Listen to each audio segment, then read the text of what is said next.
If you have been following the class action lawsuit that was filed against the UFC back in December 2014, some very, very interesting news indeed has come out regarding that case.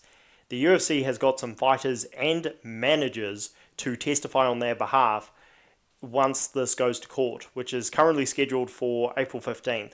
For those who don't know, the judge who has been overseeing this case from the beginning granted the plaintiffs class certification, which allowed them to represent 1,200 fighters, or the 1,200 fighters that competed for the UFC in America for a bout or multiple bouts from 2010, I believe it was December, to June or July 2017.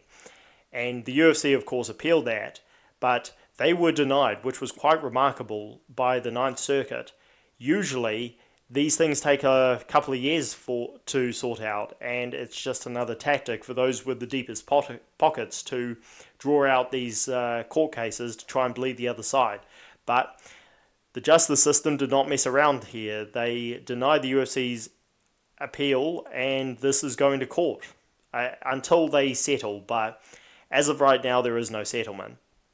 Now, the fighters who are going to testify on behalf of the UFC, reported by Zane Simon, you have Chael Sonnen, Michael Bisping, Donald Cerrone, Michael Chandler, and Miesha Tate.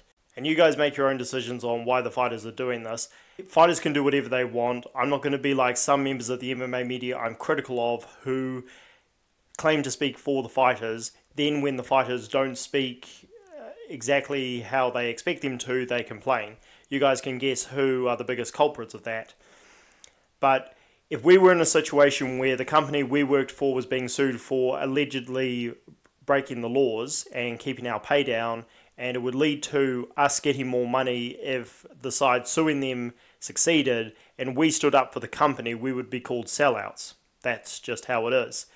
The managers who are going to be testifying, again, allegedly, on behalf of the UFC, according to Zane Simon, are Ali Abdelaziz, Jason House, Josh Jones, Dan Lambert, and Ed Suarez. Now, a lot to unpack there. I'll start off talking about the fighters briefly. Michael Bisping, not terribly surprising. He's been able to make a good living with the UFC since retiring. But he actually has one of the biggest gripes out of all the UFC fighters because of what happened with the Vitor Belfort fight back in 2013. Because it turns out that Vitor's previous fight against John Jones, the UFC found out about his testosterone levels being too high, and they did nothing. And Michael Bisping went down to Brazil and lost an eye due to that fight. All the complaining we've heard from Luke Rockhold over the years about that has been very valid, but Bisping has an even worse gripe. But he's making good money with them now. Donald Cerrone is an interesting one because he routinely defended the UFC for years. Suddenly, after his Patrick Cote fight, he said that he didn't mean anything to the UFC. He ended up on the board of the MMAAA, which disappeared very quickly after that. Cerrone backtracked the day after he got out of that board meeting. He almost apologized to Dana White, acting like he had disappointed his parents. He actually referred to the UFC as his parents, and he never spoke critically of them again, even when he fought Conor McGregor and got no pay-per-view points. Michael Chandler, not very surprising at all, because Chandler has routinely proven himself to be a teacher's pet, and that is not an exaggeration. This is not the first time Chandler has defended the UFC when it comes to this lawsuit. When the text messages between Dana White and Lorenzo Fertitta were released regarding Gilbert Melendez coming within whiskers of signing with Bellator, and Dana White said we have to squeeze all of the oxygen out of our competition, Chandler, out of nowhere, defended Dana White. When he was asked about fighter pay once, he said, everybody thinks we should be making millions because the UFC makes millions, but, and I'm paraphrasing here, but Dana White has had countless sleepless nights. And if you're happy with your pay, cool. However, to actively say why your boss shouldn't pay you more is just being a teacher's pet. I mean, you might as well be calling them your daddy. So Chandler, again, has just proven himself to be a UFC suck-up to the fullest extent. It's crazy.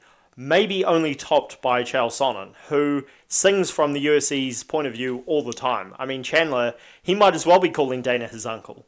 Chael Sonnen has routinely defended the UFC almost as if they are related to him whenever it comes to things like defending Conor McGregor when there were a lot of fighters talking about their relationships with Joe Silva not being good. Fighters were complaining about pay, with fighters not fighting at UFC 300 because it didn't work out for them schedule-wise. Whatever, Chael Sonnen has always defended the UFC. Back when he first did a video talking about the lawsuit, he said this, and the video is crazy. I mean, you would think that Chael Sonnen was auditioning for a lawyer position for the UFC given what he was saying. Miesha Tate, I've liked her in the past for some of the things that she's done, but lately, not so much. She has done some things which I just cannot support, and this is one of those situations where I don't know where she's coming from, because she kicked up a huge fuss when she was screwed out of a title shot against Ronda Rousey after defeating Sarah McMahon and Jessica Ai in 2015. And since she got her title shot and retired shortly after winning the bout, she has never been critical of the UFC. So this just seems like her backtracking, not as much as Donald Cerrone, but still pretty noticeable. I don't know much about Jason House, so I'll let that be. Josh Jones is an interesting one because he has represented Miesha Tate and Donald Cerrone for years. Donald Cerrone was represented by Josh Jones when he fought Conor McGregor with no pay-per-view money. So I don't know how Josh Jones would have allowed his fighter to sign a contract like that, but I don't know what's gone on behind the scenes. Dan Lambert has a long history with the UFC, mainly because he owns American Top Team, and for those who don't know, he got close to buying the UFC when the Fertittas almost tapped out of it many, many years ago. Dan Lambert, I'm surprised that he's on there, but you never know. I mean, he's worked closely with the UFC for years. I don't know what, if anything, he's going to say, but that's why I'm going to be very interested when this whole thing goes down. Ed Suarez, well, he is the president of LFA. I don't know if he's going to be testifying to say, look, LFA is separate from the UFC, therefore we are allowed to be a competitor to them, etc., without the UFC's involvement. We all know LFA is not a competitor, it's basically a feeder league to the UFC. Maybe he's testifying just to say that LFA is separate from the UFC, I'm not sure. Ali Abdelaziz, I think that's the name everybody is going to focus on, because he is the most notorious of MMA managers. There have been accusations for years. If you haven't seen Mike Russell's work surrounding Ali Abdelaziz, check it out. Also, Kareem Zidane has written a lot of stuff about Ali Abdelaziz, and there's just all kind of accusations for years, which I can't go into here because we'll be here all night. And let's not forget Ali Abdelaziz's claims that he owns the MMA media. Check out James Lynch's videos, they are very informative. Ali Abdelaziz, should be noted, used to be the #1 manager at getting his fighters UFC title shots, and he has a lot of them. He was able to get Henry Cejudo a second title shot against Demetrius Johnson. He was able to get Cejudo a shot at the vacant bantamweight title after that against Marlon Moraes, another one of his fighters. He was able to get Justin Gaethje a title shot against Khabib by filling in against Tony Ferguson.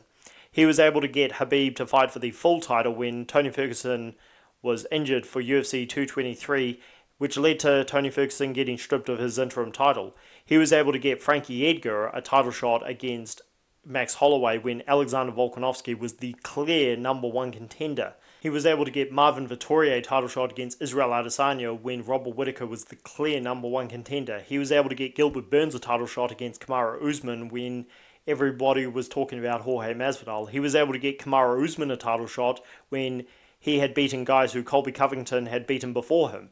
So Ali really has done fantastic at getting his fighters UFC title shots. However, recently not so much, because Bilal Muhammad is his fighter and nobody's talking about Bilal getting a title shot. In fact, people don't want him to fight for the belt. So it is interesting to see what may have happened for Ali to go from where he has been to now. But should be noted, even though these fighters are going to be sticking up for the UFC, we'll see what they say in court, but most likely that's what's going to happen. They actually, according to this report, again from Zane Simon, have not removed themselves from the class action. So if the plaintiffs actually succeed and the UFC has to pay out any amount of money, the fighters defending the UFC will actually get some of that money. So that's quite interesting. But the biggest story for me by far is MMA managers coming to the defense of the UFC. You really have to wonder why. I can only speculate, and a lot of people are going to say that it's because there's money involved. Let me know what you guys think down below about all of this. It's very interesting. I'm going to be watching this trial like an absolute hawk if it happens, because they could settle at any time. but that's looking unlikely right now. And you'll never know what will happen until it does happen, but if this trial does cause some changes in UFC contracts, big, small, or whatever, then the MMA landscape will change overnight. I did a video talking about some of the payout numbers that were discovered in this lawsuit with fighters like Brock Lesnar and Ronda Rousey, and there were people in the comments who seemed mad that I had even dared mention these things, even though I was not coming from the point of view of saying, this is terrible, it's unjust, etc. I was just pointing out facts. The fighters obviously want more, so if this lawsuit again does succeed, then expect the UFC to pay out money like they have never done before. It's going to be very interesting. Drop your thoughts down below. Be sure to like the video and subscribe to the channel for more.